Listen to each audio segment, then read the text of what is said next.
Okay, तो अब हम एनसीईआरटी की बुक लेकर आ चुके हैं और एनसीईआरटी की बुक सॉल्व करना स्टार्ट करते हैं।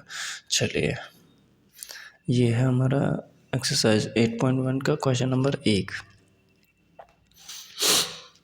क्वेश्चन लिखा हुआ है, in triangle ABC right angle at B. तो मैं एक ट्राइंगल बनाता हूँ। ट्राइंगल बनाया, राइट एंगल बी पर है, तो यहाँ देखिए 90 डिग्री होता है, बिल्कुल स्टैंड खड़ा होता है 90, तो इसको बी बोल दिया। बाकी आप ए और सी किसी को भी बोल सकते हो, आप इसको ए बोल दो और इसको सी बोल दो, ठीक है। आप इसको ए बोल सकते हो, इसको सी बोल सकते हो, यहाँ कोई प्रॉब्लम नहीं है। चलिए, अब इसी के अकॉर्डिंग साइडें रखते हैं। ए बी 24, तो ए बी ये 24 सेंटीमीटर हो गया। बी सी 7, तो बी सी ये 7 सेंटीमीटर हो गया। तो एक चीज़ हमें पता है कि ये 24 हो गया और ये 7 हो गया, हम ये निकालना जानते हैं और ये पाइथागोरस थ्योरम से निकालेंगे हम लोग, ठीक है। तो ये हमें पता है, हाइपोटेनस होता है, ये हाइपोटेनस होता है, ये परपेंडिकुलर और ये बेस होता है। तो रख लेते हैं H square equal B square plus P square. यहाँ तक किसी को दिक्कत नहीं होगी शायद, मुझे लग रहा है। तो एच नहीं दे रखा तो एच स्क्वायर को सेम रखेंगे, बेस दे रखा है तो 24 का स्क्वायर इधर लिख देंगे, प्लस पी ये दे रखा है तो 7 का स्क्वायर इधर लिख देंगे। यहाँ तक कोई दिक्कत नहीं होगी। चलिए, तो एच स्क्वायर इक्वल ये हो जाएगा 576 प्लस 7 का स्क्वायर 49। ओके, तो एच स्क्वायर इक्वल ये हो जाएगा, दोनों को जोड़ेंगे तो ये हो जाएगा 625, ठीक है।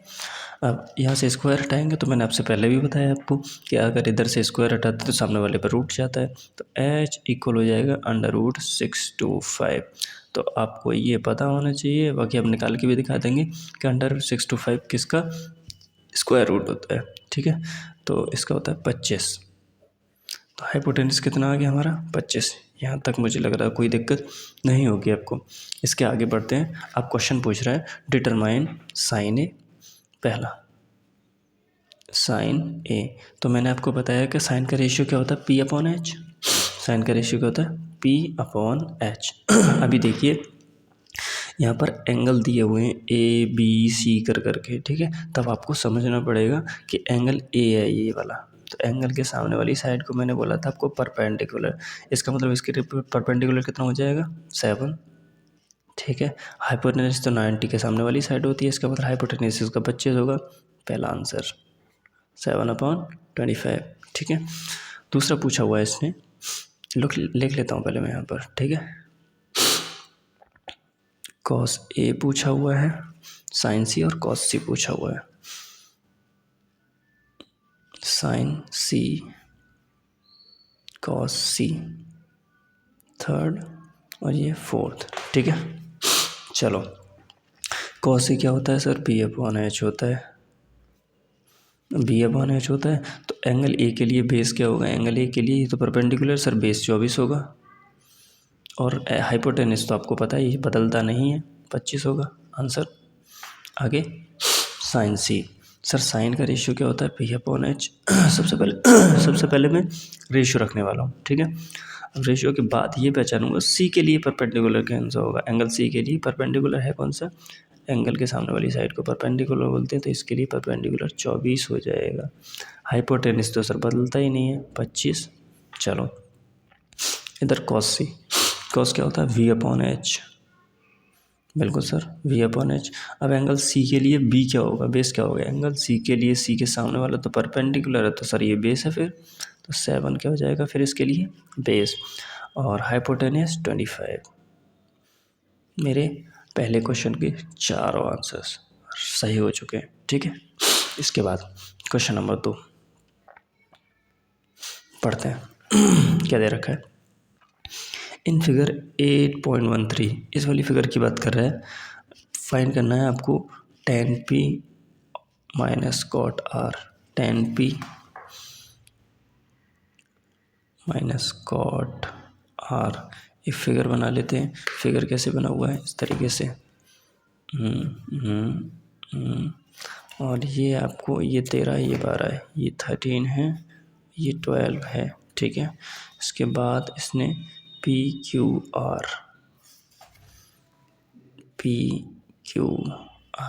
करेक्ट है। चलिए यहाँ तक मेरा सब कुछ हो चुका है। अब देखिए आपको पता है ये 13 है, ये 12 है, बेस नहीं दे रखा, तो आपको पहले पाइथागोरस थ्योरम से आपको बेस निकालना पड़ेगा पहले। तो बेस निकालने के लिए हम पाइथागोरस थ्योरम लगा लेते हैं सर। एच स्क्वायर इक्वल, अभी मैं शुरुआत कर रहा हूँ धीरे धीरे धीरे धीरे धीरे धीरे, लेकिन जैसे जैसे हमारी स्पीड बढ़ती जाएगी हम तेज करते जाएंगे इन चीज़ों को, ठीक है। H square equal B square plus P square, ठीक। तो हाइपोटेनस दे रखा 13, तो 13 का स्क्वायर कर दूंगा इक्वल, बेस नहीं दे रखा तो बेस का स्क्वायर प्लस परपेंडिकुलर दे रखा है तो 12 का स्क्वायर यहाँ रख दिया, ठीक है। आगे बढ़ते हैं। ये होता है 169 इक्वल बेस का स्क्वायर प्लस 144, ठीक है।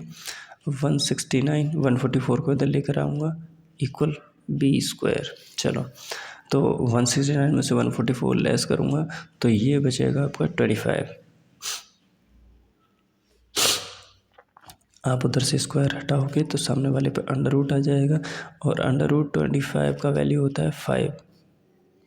इसका मतलब बेस कितना हो गया सर? 5 बेस आ गया, ठीक है। यहाँ तक कोई दिक्कत नहीं होनी चाहिए।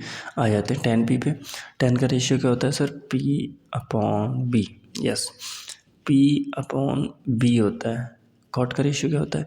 10p माइनस कॉट r पूछा है ना, 10p माइनस कॉट r, ठीक है। और सर कॉट का रेशियो क्या होता है? कॉट का रेशियो होता है, पहले मैं वैल्यू रख लेता हूँ। 10 के लिए p क्या होगा? 10p के लिए एंगल p के लिए परपेंडिकुलर क्या होगा? एंगल के सामने वाली साइड को परपेंडिकुलर बोलते हैं, बाकी जो बची होती है उसको बेस बोलते हैं या हाइपोटेनस होती है। तो 10p के लिए परपेंडिकुलर हो जाएगा 5 अपॉन बेस क्या हो जाएगा? 12 माइनस ऐसे ही। कॉट आर कितना होता है सर? कॉट कितना होता है? कॉट होता है बेस अपॉन परपेंडिकुलर। तो एंगल आर के लिए बेस देखो, एंगल आर के लिए एंगल के सामने वाली साइड तो परपेंडिकुलर होती, तो बेस तो 5 हो गया। जी सर, बेस 5 हो गया अपॉन परपेंडिकुलर। तो जब ये बेस है तो ये परपेंडिकुलर हो जाएगा सर, परपेंडिकुलर 12 हो गया। यहाँ तो कोई दिक्कत नहीं है। इसका मतलब पहले की वैल्यू आ गई 5/12, दूसरे की वैल्यू भी 5/12। अब 5/12 माइनस 5/12 कितना हो जाएगा? 0। तो आंसर कितना हो गया? 0। यहाँ तक मुझे लग रहा है आपको कोई भी परेशानी नहीं होगी शायद, ठीक है। इसके आगे बढ़ते हैं। नेक्स्ट क्वेश्चन लेते हैं। क्वेश्चन नंबर थर्ड क्वेश्चन है आपका कि इफ़ साइन ए इक्वल 3/4। अब देखिए ये अलग टाइप का क्वेश्चन है। इस टाइप के क्वेश्चन को मैं आपको समझाता हूँ पहले क्या हो रहा है। ये क्वेश्चन नंबर 3, ठीक है। सबसे पहले आपको वैल्यू देगा कि भाई tan A इक्वल दे रखा है या tan थीटा इक्वल दे रखा है 4/3, ऐसा कुछ बोला है। इसके बाद बोलेगा कि आप बताओ बाकी वैल्यू बताओ, cos A sec A ये सब की वैल्यू बताओ। तो आपको सबसे पहले करना क्या है कि tan का रेशियो क्या होता है? tan का रेशियो होता है सर p/b, ठीक है। p/b रेशियो होता है। तो इसके बाद मैं क्या करूँगा? एक ट्रायंगल बनाऊँगा, ओके। ट्रायंगल में यहाँ 90 रखूँगा, ओके। 90 के सामने वाली क्या होती है? Hypotenuse sir. नॉर्मली इसको परपेंडिकुलर, नॉर्मली इसको बेस बोलते हैं। एंगल दे रखे तो चेंज होता है, ये वाले चेंज सिर्फ यही दोनों होते हैं, हाइपोटेनस का भी चेंज नहीं होता है, ठीक है। तो फिर मैं क्या करूँगा कि परपेंडिकुलर पर रख दूँगा 4 को, 4 तो आ गया परपेंडिकुलर पे। बेस पे रख दूँगा 3 को, बेस पे रख दिया 3। ये 4 हो गया, ये 3 हो गया, ये बचेगा। मैं पाइथागोरस थ्योरम से निकालूंगा इसको, तो ये हो जाएगा 5। आप निकाल के देखना, निकल आएगा, ठीक है। 5 आता है। अब मैं कुछ भी रख सकता हूँ। अब मुझे साइन पूछे तो साइन का रेशियो होता है p/h, तो PA/HA 4/5 आंसर आ जाएगा। बस मैं मतलब सिंपल बात यह है कि जब इस तरीके से वैल्यू दे रखी हो तो आपको इससे पहले ट्रायंगल पर डालना होगा। जैसे अब मैं क्वेश्चन करके दिखाता हूँ। क्वेश्चन नंबर 3, साइन ए की वैल्यू दे रखी है 3/4। पूछा है, क्या पूछा है? कॉस ए बताना है आपको और tan ए बताना है आपको। चलिए समझते जाते हैं। तो सबसे पहले मैंने बताया कि साइन का रेशियो क्या होता है, पहले इसको ट्रायंगल पर डालते हैं। तो साइन का रेशियो क्या होता है? साइन का रेशियो होता है सर p/h, ठीक है। तो मैं एक ट्रायंगल बनाऊंगा, इसको मैंने बी बोला, इसको ए बोला, इसको सी बोला, एंगल के सामने वाली साइड को मैंने परपेंडिकुलर बोला, ये बेस होगी, फिर ये हाइपोटेनिस होगी।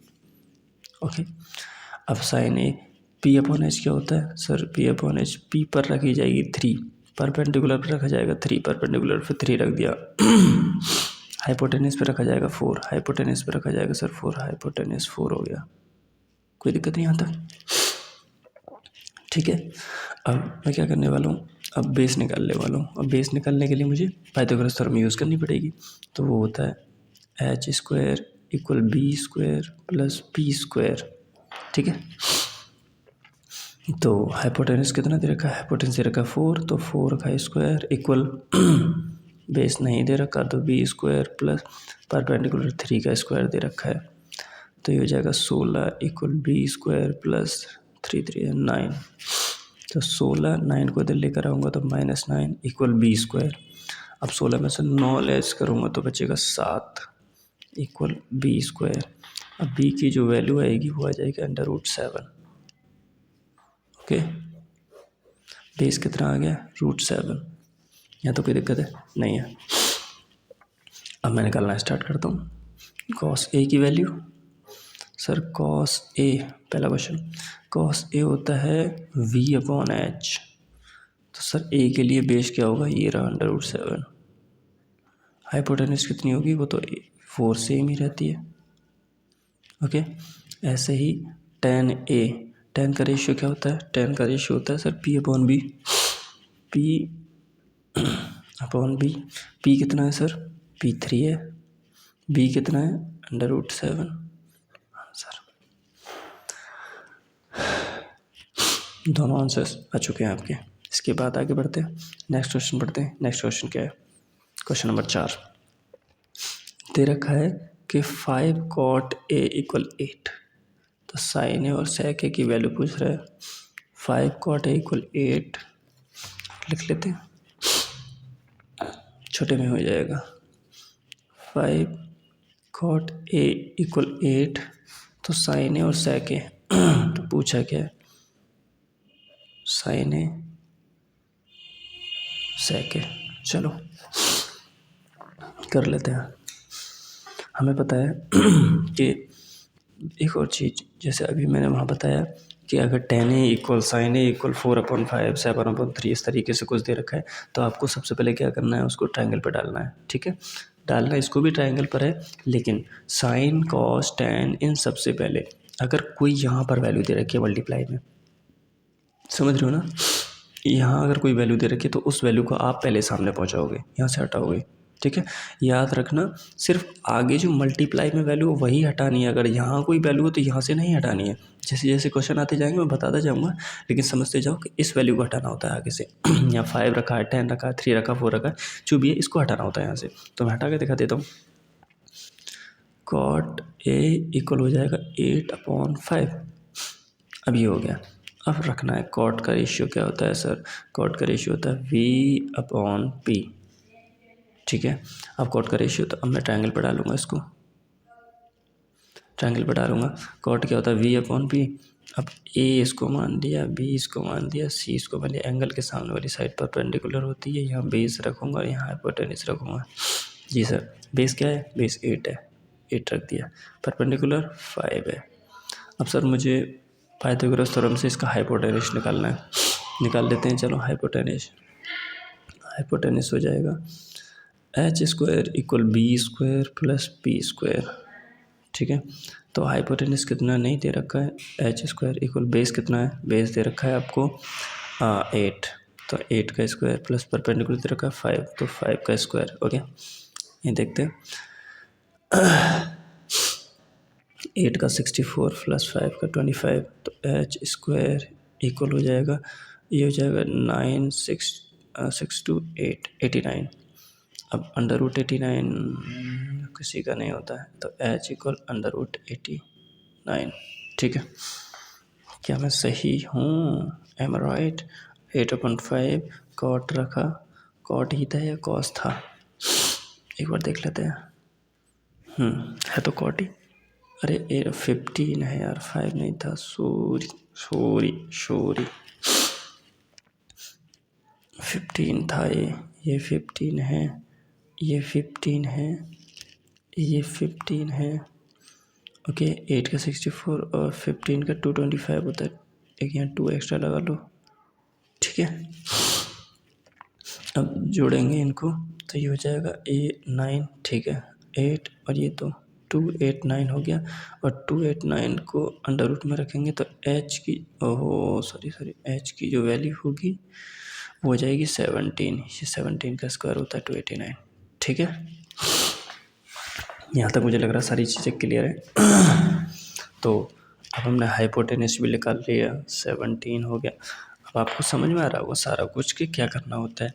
अगर यहाँ कोई एक्स्ट्रा वैल्यू दी हुई है, पहले उसको सामने पहुँचाओ, सामने पहुँचा के यहाँ जो रेशियो दिया हुआ है उसका इस तरीके से रेशियो बनाओ। साइन दिया हुआ है तो P/H, कॉट A दिया हुआ है इस तरीके से तो मैंने V/P रखा है। इसको B पे रख देते हैं, इसको P पे रख देते हैं। तीसरी साइड निकालते हैं, तीसरी साइड निकल आई। अब कुछ भी निकालो, जो मन करे, 6 के 6 निकाल डालो, ठीक है। तो मैं आपको यहाँ निकाल के दिखा देता हूँ। साइन A की वैल्यू, साइन क्या होता है सर, P/H। एंगल A के लिए P क्या है, एंगल A के लिए सर P सामने वाली साइड 15 और H क्या है, H 17, आंसर, ठीक है। इसी तरीके से सेक निकालना है आपको। सेक सर, सेक क्या होता है, सेक होता है H/B।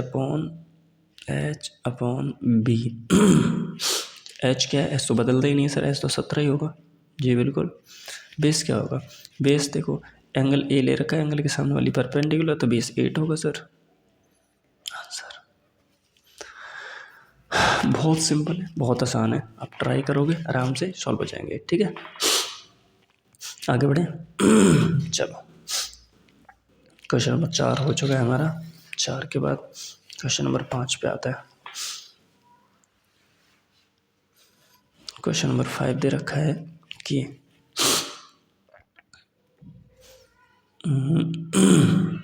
सेक थीटा की जो वैल्यू दे रखी है वो 13/12 दी हुई है।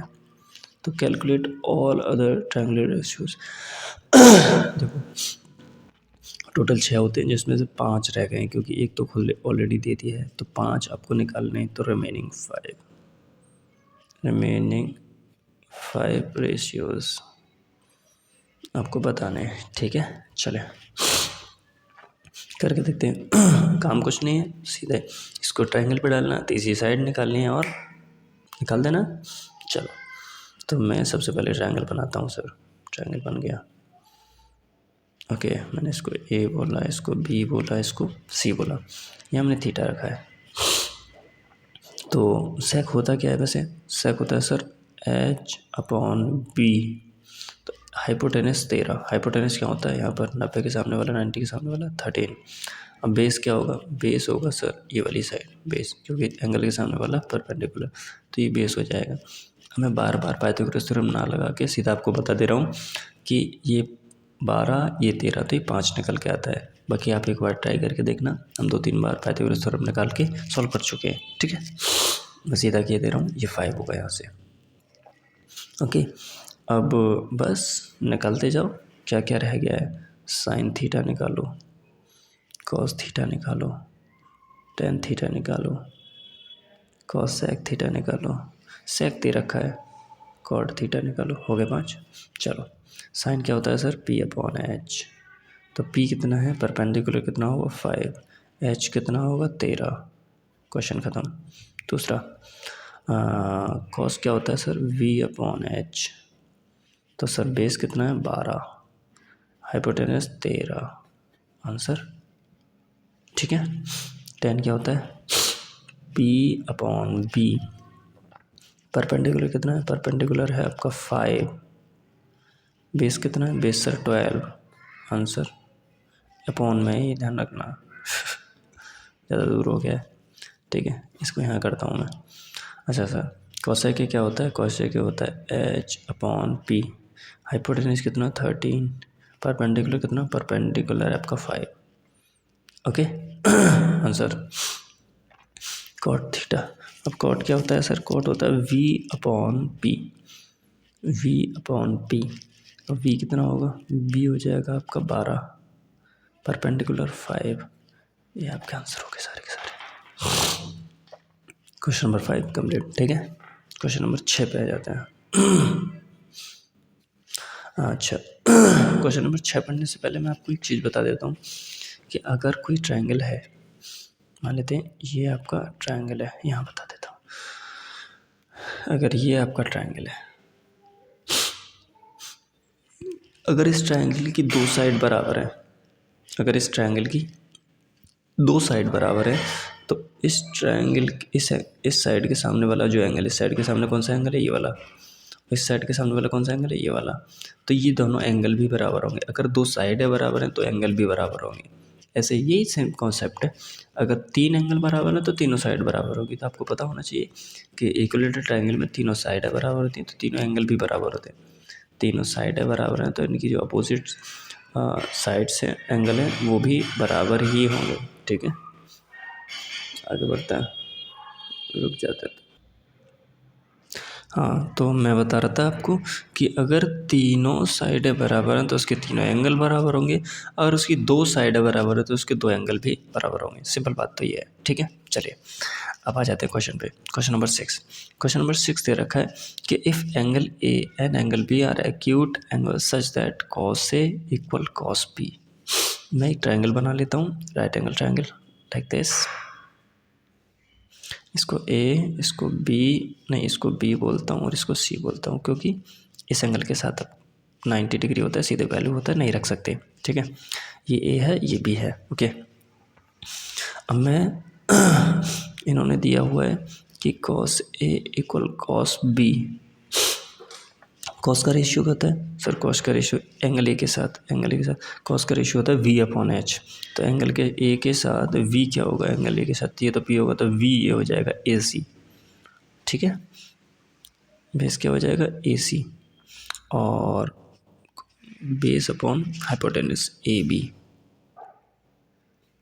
इक्वल। ओके, अब यहाँ कॉस बी, अब की बार एंगल बी के साथ कॉस चाहिए, तो कॉस क्या होता है, कॉस तो होता है सर वी अपॉन एच ही होता है। ठीक है, लेकिन एंगल बी के साथ बेस क्या होगा, एंगल बी के साथ ये तो परपेंडिकुलर हो, तो बेस क्या होगा बी सी। तो सर बेस होगा बी सी। मुझे हाइपोटेनस चाहिए, हाइपोटेनस तो ए बी होगा।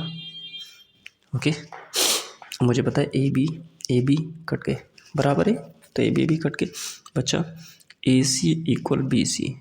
यहाँ से क्या पता चल रहा है कि ए सी जो लाइन है वो बी सी के बराबर है। अगर ये लाइन ए सी और बी सी लाइनें बराबर हैं तो इनके सामने वाले एंगल ए और एंगल बी भी बराबर होंगे। इसका मतलब अपोजिट एंगल बराबर होते हैं। तो angle A equal, oh my God, थोड़ा सा मिस्टेक हो गया। चलो मैंने बोला था ए सी और बी सी अगर दोनों लाइनें बराबर हैं तो एंगल ए और एंगल बी भी दोनों बराबर हो जाएंगे। ठीक है, ये प्रूफ हो चुका है। वही प्रूफ कर पा रहा है कि अगर cos A equal cos B है तो ये अब बताओ आपको कि दोनों एंगल भी बराबर हो जाएंगे। ठीक है, क्वेश्चन नंबर 6 कंप्लीट हो चुका है। आते हैं क्वेश्चन नंबर 7 पे। क्वेश्चन नंबर 7 बहुत आसान है। ठीक है, कॉट थीटा की वैल्यू दे रखी है 7/8। नोट कर लेते हैं। कॉट थीटा की वैल्यू दे रखी है 7/8। तो आपको बताना है क्वेश्चन नंबर पहला कि 1 plus sine theta 1 minus sine theta upon 1 plus cos theta और 1 माइनस कॉस थीटा। ठीक है, इसकी वैल्यू बतानी है। इसी का सेकंड क्वेश्चन है, यहाँ नोट कर लेते हैं। सेकंड क्वेश्चन दिया हुआ कॉट स्क्वायर थीटा की वैल्यू बतानी है आपको। किसकी, कॉट स्क्वायर थीटा। चलिए काम करना स्टार्ट करते हैं। मैंने आपको सबसे पहले भी बताया है कि अगर इस तरीके से कॉट थीटा दे रखा है, जो भी रेशियो दे रखा है, तो आपको इसको ट्रायंगल पे डालना होता है। तो सबसे पहले इसको ट्रायंगल पे डालते हैं। चलिए सर ट्रायंगल पे डाल लेते हैं। ओके, ट्रायंगल पे डाला, इसको ए बोला, इसको बी बोला, इसको सी बोला। अगर देखिए यहाँ पर ए बी सी नहीं दिए हुए, ठीक है, समझा कीजिए, अगर यहाँ पर ए बी सी नहीं दिए हुए और यहाँ थीटा दिया हुआ है, तब आप इसको ना, इसको बेस मानो, इसको परपेंडिकुलर मानो, सीधा काम करो। अगर ए बी सी दिए हुए तब अलग बात होती है। ठीक है, चलो, तो कॉट होता है आपका v/p। कॉट क्या होता है V/P। तो बेस पे रखना है आपको 7, बेस कहाँ ये रहा, और परपेंडिकुलर पे रखना है आपको 8, तो यहाँ 8 रख दिया। अब मुझे हाइपोटेनस चाहिए, ठीक है। चलो तो एक मैं फॉर्मूला लगा लेता हूँ, h² = b² + p² Pythagoras theorem से, ठीक है। तो h² कितना हो जाएगा, h नहीं दे रखा, इक्वल बेस का स्क्वायर हो जाएगा 7 का स्क्वायर सर, p का स्क्वायर हो जाएगा 8 का स्क्वायर। चलिए तो h² = 7 7 49 + 8 का 64, तो h² इक्वल हो जाएगा 9 ये 13 6 4 10 1 11, ठीक है। तो h की जो वैल्यू हो जाएगी √113। हाइपोटेनस कितना हो गया 113, क्योंकि 113 का कुछ होता नहीं है। चलिए अब आपको इसको सॉल्व करने के दो तरीके हैं। एक तो आप एक काम करो, एक काम तरीका है कि 1 प्लस या साइन थीटा की वैल्यू रखो। साइन थीटा क्या होता है, आप P/H 8 इतना, और फिर सॉल्व करो, ठीक है। दूसरा तरीका है आप ना इसी को सॉल्व कर लो, तो बहुत आसान हो जाएगा, जैसे मैं करके दिखाता हूँ। आप ठीक है सुनिए, तो क्वेश्चन लिखा हुआ है, मैं थोड़ा इसको यहाँ कर लेता हूँ, आपको यहाँ ज़्यादा समझ में आ जाएगा। क्वेश्चन है 1 + sin theta 1 - sin theta upon 1 + cos theta 1 - cos theta, ठीक है। चलो तो आपको एक चीज़ मैं मल्टीप्लाई करके ही दिखाऊँ आपको, या फिर ऐसे ही बता दूँ कि फॉर्मूला क्या होता है। a + b और a - b अगर इस तरीके से मल्टीप्लाई करते हैं तो ये बन जाता है a² - b²। इसका मतलब यहाँ भी कुछ वैसा ही है, 1 + sin 1 - sin, तो ये भी ऐसा बन जाएगा 1 का स्क्वायर माइनस साइन का स्क्वायर थीटा, ठीक है। मैं ऐसे ही बताए दे रहा हूँ, ठीक है। चलिए तो ये हो जाएगा 1 का स्क्वायर माइनस साइन स्क्वायर। इसी तरीके से 1 + cos है यहाँ 1 - cos है, तो 1 + cos 1 - cos का मल्टीप्लाई करूँगा तो ये हो जाएगा 1 का स्क्वायर माइनस cos का स्क्वायर थीटा, ठीक है। बहुत आसान है, 1 का स्क्वायर कुछ नहीं होता 1 ही होता है, तो मैं इसको ऐसे लिख दूँगा 1 - sine square theta upon 1 - cos square theta. चलिए इतना हो चुका है। अब मैं आपको वैल्यू रख के ही दिखा देता हूँ, क्योंकि आपको 1 - sin स्क्वायर थीटा पता ही नहीं होगा कि होता क्या है, तो मैं वैल्यू रखता हूँ। चलिए 1 - sin थीटा की वैल्यू रखते हैं। sin थीटा क्या होता है, sin थीटा होता है P/H, तो P 8 हो जाएगा परपेंडिकुलर 8/H हो जाएगा √113 का स्क्वायर अपॉन 1 - cos स्क्वायर कितना होता है sir, cos square cos theta की होती है V/H, तो 7/√113 का स्क्वायर, ओके। तो बस सॉल्व करना स्टार्ट करते हैं। 1 - 8 का 64, ये इसका अंडर रूट हट जाएगा 8 का स्क्वायर हो जाएगा 64, और इस पर अंडर रूट लगा हुआ है तो स्क्वायर अंडर रूट को काट देगा और 113 खुल जाएगा, 113 खुल जाएगा। ऐसे ही 1 - 7 7 49, ये हो जाएगा कितना 113, ठीक है। क्लियर है आता, आगे बढ़ते हैं। तो आगे बढ़ते हैं तो यहाँ 1 लगाओ, यहाँ 1 लगाओ और एलसीएम ले लो इसका, तो एलसीएम 113 ही आने वाला है। अब ये 113 यहाँ जाएगा 113 - 64, इसी तरीके से यहाँ 113 का एलसीएम लूँगा तो 113 आएगा, इसका यहाँ मल्टीप्लाई हो जाएगा 113 - 49। अब आपको पता होना चाहिए कि ये इस तरीके से कट जाता है, ठीक है। बाकी मैं धीरे धीरे अगर आप कमेंट में बताओगे कि चीज़ समझ में नहीं आती हमको, तो फिर मैं बता दूँगा आपको, नेक्स्ट वाले लेक्चर में समझा दूँगा आपको किस तरीके से काट देते हैं इसको, ठीक है। जो भी टॉपिक आपको लगता है ऐसा कि मैं कुछ शॉर्ट कर देता हूँ, तो आपको ना मुझे कमेंट में बता देना है कि सर ये आप थोड़ा शॉर्ट कर देते हो, ये आपको क्लियर बताना है, तो फिर मैं नेक्स्ट लेक्चर में आपको क्लियर करके बता दूँगा आपको, ठीक है। चलिए तो ऊपर बचा 113, ऊपर 113 - 64, तो 113 - 64 लेस करूँगा तो मेरा बचेगा 13 में से 4 लेस करूँगा 6 7 8 9, देखते 113 - 64 यहाँ बचा, यहाँ 113 - 49 यहाँ बचा, ठीक है। चलो अब 113 में से 64 लेस करो तो यहाँ दे दो 13 में से इसको लेस किया तो 9 बचा, यहाँ बचा 10 - 4 यहाँ बचा ये 13 में ये हो जाएगा कितना, अरे 13 में से 9 लेस करूँगा तो बचा 4, यहाँ बचेगा 6। ठीक है, ये मेरा आंसर आ जाएगा। ठीक, अब इसी तरीके से ये पहला क्वेश्चन हो गया। इसको हम बहुत शॉर्ट कर सकते थे, लेकिन क्योंकि आप इनिशियल स्टेज में हो, आपको चीज़ें समझ में नहीं आएंगी, तो हमें थोड़ा सा स्लो करना पड़ेगा, लेकिन धीरे धीरे हम इस स्पीड को बहुत तेज़ कर देंगे। ठीक है, बहुत शॉर्ट कर दिया करेंगे। चलिए, नेक्स्ट क्वेश्चन था आपका कॉट स्क्वायर थीटा। तो जब कॉट थीटा की वैल्यू 7/8 है, तो कॉट स्क्वायर थीटा की वैल्यू कितनी हो जाएगी? 7/8 का स्क्वायर, 7 का स्क्वायर 49, 8 का 64 आंसर। ठीक है, चलिए क्वेश्चन नंबर 7 के बाद देखते हैं कौन सा है। Question number 8। क्वेश्चन नंबर 8 इस तरीके से लिखा हुआ है, देखिए 3 cot A = 4। ठीक है, तो आपको चेक करके बताना है कि 1 - 10 square A upon 1 + 10 square A equal होगा क्या? cos square A minus sine square A। ठीक है, चलिए यस और नो ये आपको बताना है। चलें, तो इसी तरीके से करते हैं। आपको मैंने बताया है कि अगर यहाँ पर कोई भी रेशियो रखा हुआ तो उसके आगे किसी भी नंबर को यहाँ से हटा देते हैं। कहाँ पहुँचाते हैं? सामने वाले के नीचे। तो cot A इक्वल हो जाएगा 4 डिवाइड में जाएगा, सब जानते हैं इतना। ठीक है, अब मैं इसको ट्रायंगल पर डालूँगा। चलो, कॉट का रेशियो क्या होता है सर? कॉट का रेशियो होता है V/H। कॉट का रेशियो क्या होता है? नहीं, V/P होता है कॉट का रेशियो, V/P। ठीक है, अब A इसको माना, B इसको माना, C इसको माना। एंगल A के सामने परपेंडिकुलर यहाँ रखूँगा मैं, बेस यहाँ रखूँगा, हाइपोटेनस यहाँ रखूँगा। चलो, बेस कहाँ रख दिया? 4, परपेंडिकुलर 3। अब आपको बताना चाहिए कि 3 ये है, 4 ये है। तो चलो मैं पाइथागोरस थ्योरम से निकाल के ही दिखा देता हूँ आपको, वरना आपको दिक्कत होगी। तो फॉर्मूला है Pythagoras theorem, H² = B² + P²। आप जब भी क्वेश्चन निकालें आप सीधा इसको रखा करें ताकि याद रहे, मेमोराइज लॉन्ग टर्म तक रहेगा ये।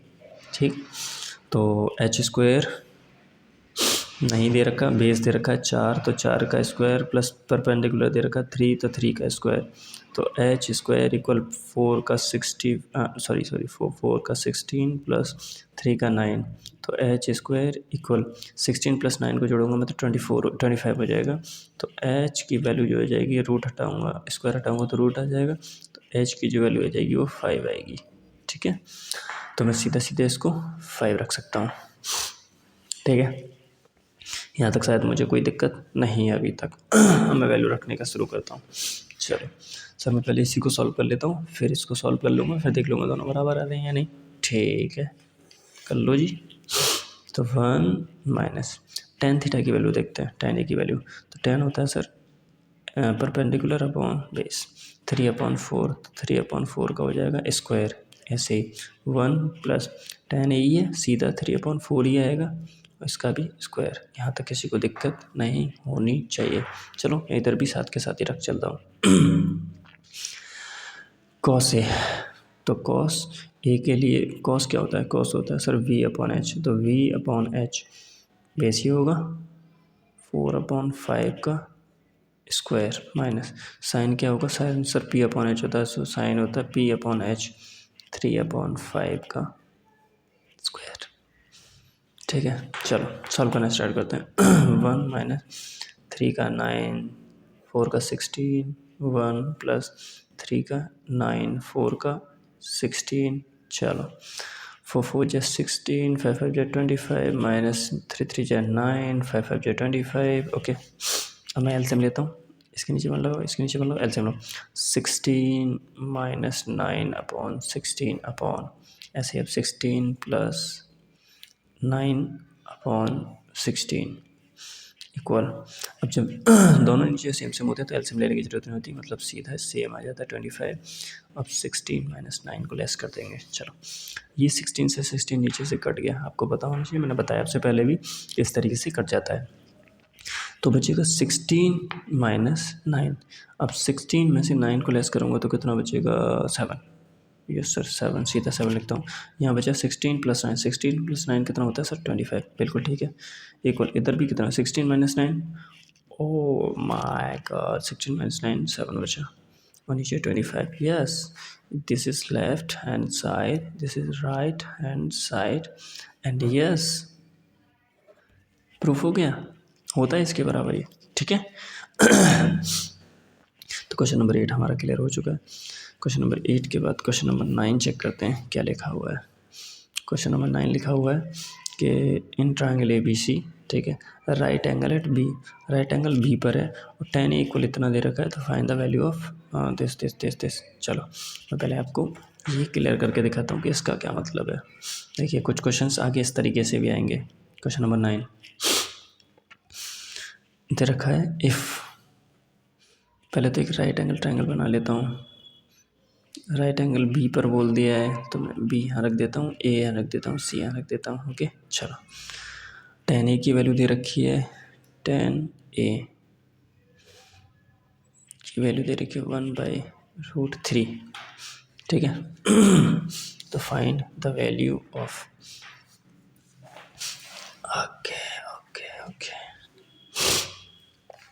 अब देखिए अगर मैं इस तरीके से बताता हूँ ना तो ये थोड़ा सा लॉन्ग प्रोसेसर हो जाएगा। जैसे आपको पता है कि सर इस तरीके से आता हूँ तो मैं ट्रायंगल पे रखता हूँ तो tan का कितना होता है, tan का होता है सर P/B, तो परपेंडिकुलर पे रख दूँगा 1 और बेस पे रख दूँगा सर √3।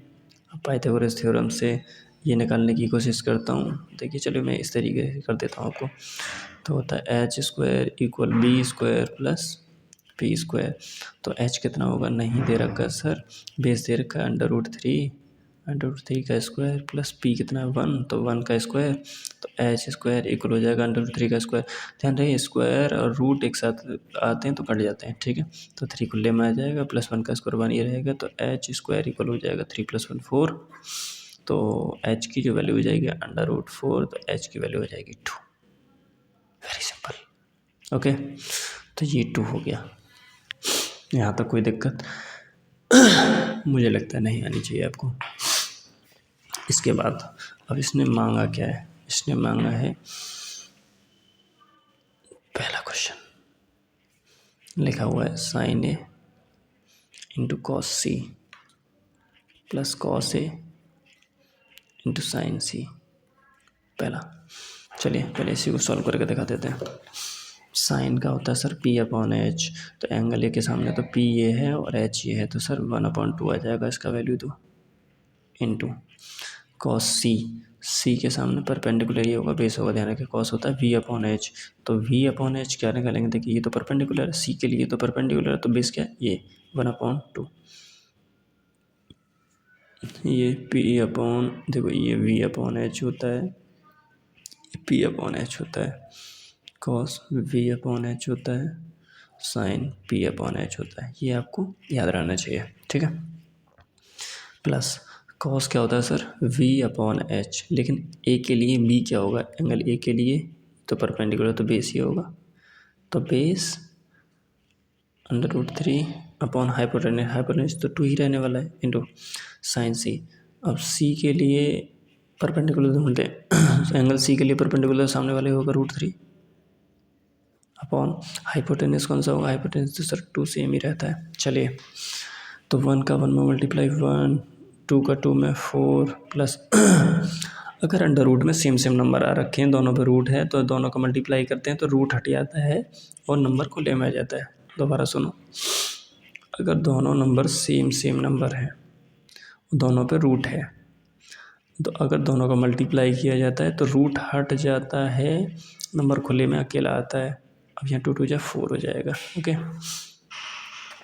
मैंने आपको अब से पहले भी बता रखा है कि अगर सेम नंबर हैं नीचे तो आपको एलसीएम लेने की ज़रूरत नहीं है, नीचे वाले ही सेम लिखो, ऊपर वालों को ऐसे ही लिख दो। 1 + 3 ये हो जाएगा 4/4, 4 से 4 कट जाएगा 1, आंसर। Very simple. ओके, इसके बाद क्वेश्चन नंबर से दूसरा देखते हैं। इसका दूसरा क्वेश्चन है, इसका इन्होंने बोला हुआ है यहाँ लिख दूँ।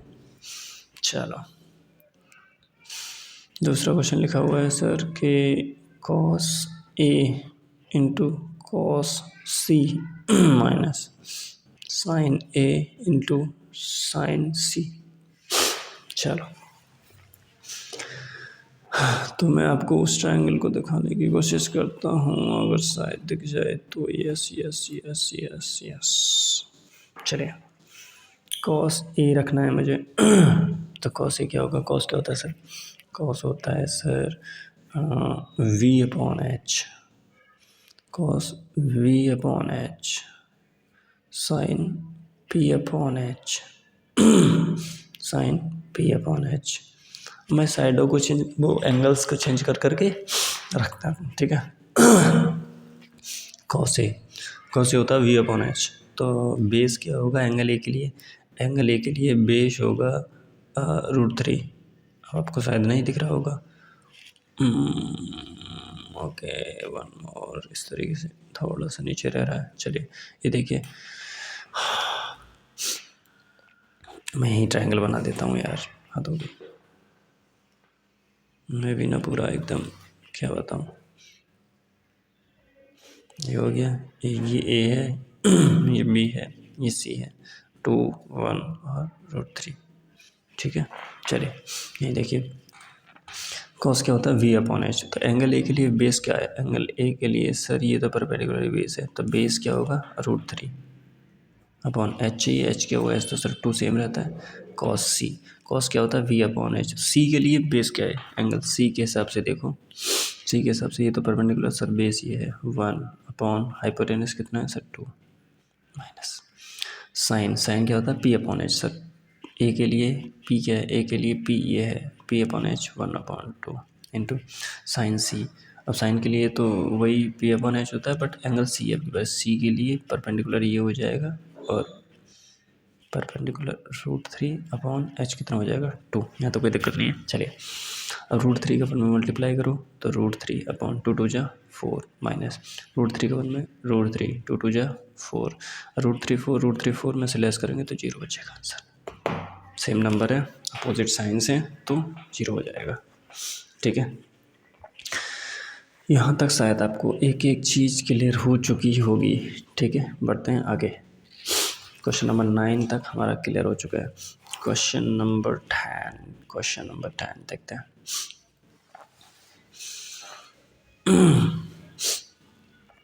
क्वेश्चन नंबर 10 लिखा हुआ है कि एक ट्रायंगल है PQR, राइट एंगल क्यू पर है। एक ट्रायंगल है, जैसा जैसा बोला वैसा वैसा मैं करता जाता हूँ। राइट एंगल क्यू पर है, तो पहले मैं इसको बना लूँ, P यहाँ रख लेता हूँ और R यहाँ रख लेता हूँ, ठीक है। चलो, इसने बोला है PR प्लस क्यू आर, इन दोनों को जोड़ के कितना दे रखा है? 25। अब समझो, ये एक लाइन है, 2 लाइन है, इनको मैंने 25 बोला है, अंदाज़ा लगाना, यहाँ से यहाँ तक और यहाँ से यहाँ तक दोनों को मैंने 25 बोला है। अब मैं एक काम कर लेता हूँ, मैं इसको x बोल देता हूँ, इसको x बोल देता हूँ, तो ये कितना बचेगा फिर? ऊपर वाला कितना बचेगा?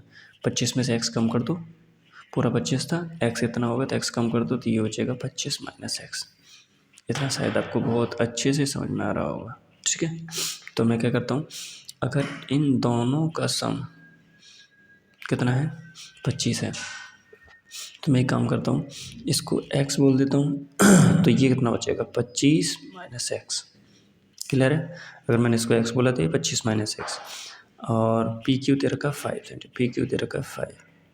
चलो, टू डिटरमाइन द वैल्यू बाद में निकालेंगे, पहले इनको क्लियर कर लेते हैं, पहले हमें पता चले कौन कौन सी चीज़ क्या क्या है। तो हमें पता चलना चाहिए, तो लगाते हैं पाइथागोरस थ्योरम।